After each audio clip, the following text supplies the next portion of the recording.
Hi friends, ആൽമൂസ് PSC ചാനലിന്റെ മറ്റൊരു സെക്ഷനിലേക്ക് ഏവരെയും സ്വാഗതം ചെയ്യുന്നു. PSC പരീക്ഷകളുടെ ഒരു പെരുമഴക്കാലമാണ് 2026. അതുകൊണ്ട് സിലബസ് തീർക്കാനുള്ള ഉത്കണ്ഠയിലായിരിക്കും എല്ലാവരും. പക്ഷേ അതിനോടൊപ്പം തന്നെ പ്രീവിയസ് ഇയർ ക്വസ്റ്റ്യൻസ് വർക്കൗട്ട് ചെയ്യുന്നത് നമുക്ക് ഏറെ ഗുണപ്രദമാണ്. അതുകൊണ്ട് ഇന്നൊരു 5 ക്വസ്റ്റ്യൻ മാത്രമേ ഞാൻ പറയുന്നുള്ളൂ. അത് നമുക്ക് ഓരോന്നായിട്ട് നോക്കാം.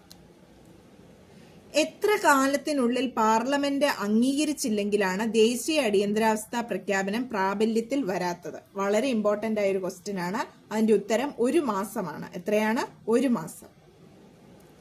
രണ്ടാമത്തെ ക്വസ്റ്റ്യൻ, 2025 ജാനുവരിയിൽ സ്ഥിരം ഗ്രാമ ന്യായാലയ അഥവാ ഗ്രാമ കോടതി അദാലത്ത് ആരംഭിച്ചതോടെ സംസ്ഥാനത്തെ ആദ്യത്തെ തർക്കരഹിത നിയോജക മണ്ഡലമായി പ്രഖ്യാപിച്ചത് ഏത് മണ്ഡലമാണ്? ഏതാണത്?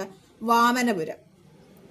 മൂന്നാമത്തെ ക്വസ്റ്റ്യൻ, സംസ്ഥാന തലത്തിൽ ലോകായുക്തയുടെ മേധാവി ആരാണ്? വിരമിച്ച ചീഫ് ജഡ്ജ് അഥവാ ഹൈക്കോർട്ട് ജസ്റ്റിസ്. വിരമിച്ച ചീഫ് ജസ്റ്റിസ് അല്ലെങ്കിൽ ഹൈക്കോർട്ട് ജഡ്ജ്.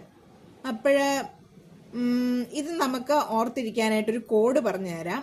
അതായത് ഈ ലോകായുക്ത എന്ന് പറഞ്ഞാൽ എന്താണ്?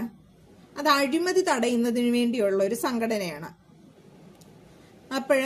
ദേശീയ തലത്തിലാണെങ്കിൽ അത് ലോക്പാലും സംസ്ഥാന തലത്തിലാണെങ്കിൽ ലോകായുക്തയും.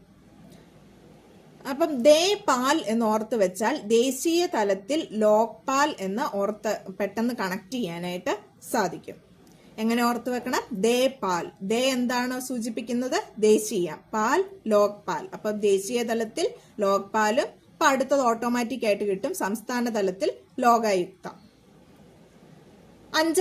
അടുത്ത ക്വസ്റ്റ്യൻ, കേരളത്തിൽ വാട്ടർഷെഡ് മാനേജ്മെന്റ് മുഖ്യമായും ചുമതലയേറ്റ സർക്കാർ ഏജൻസി ഏതാണ്? മണ്ണ് പരിവേഷണ മണ്ണ് സംരക്ഷണ വകുപ്പ്. ലാസ്റ്റ് ക്വസ്റ്റ്യൻ, കേരളത്തിൽ സർക്കാർ മേഖലയിലെ മനുഷ്യ വിഭവശേഷി മാനേജ്മെന്റ് ഓട്ടോമേറ്റ് ചെയ്യാൻ ആരംഭിച്ച പദ്ധതിയുടെ പേര്. ആ പദ്ധതിയുടെ പേരാണ് സ്പാർക്ക്. എന്താണ് ആ പദ്ധതിയുടെ പേര്? സ്പാർക്ക്. ഇന്ന് ഇത്രയും ക്വസ്റ്റ്യനേ ഉള്ളൂ. കുറച്ച് ക്വസ്റ്റ്യൻസ് വീതം മാത്രമേ പറയുന്നുള്ളൂ. അത് നന്നായിട്ട് പ്രാക്ടീസ് ചെയ്യുക, റിവൈസ് ചെയ്യുക.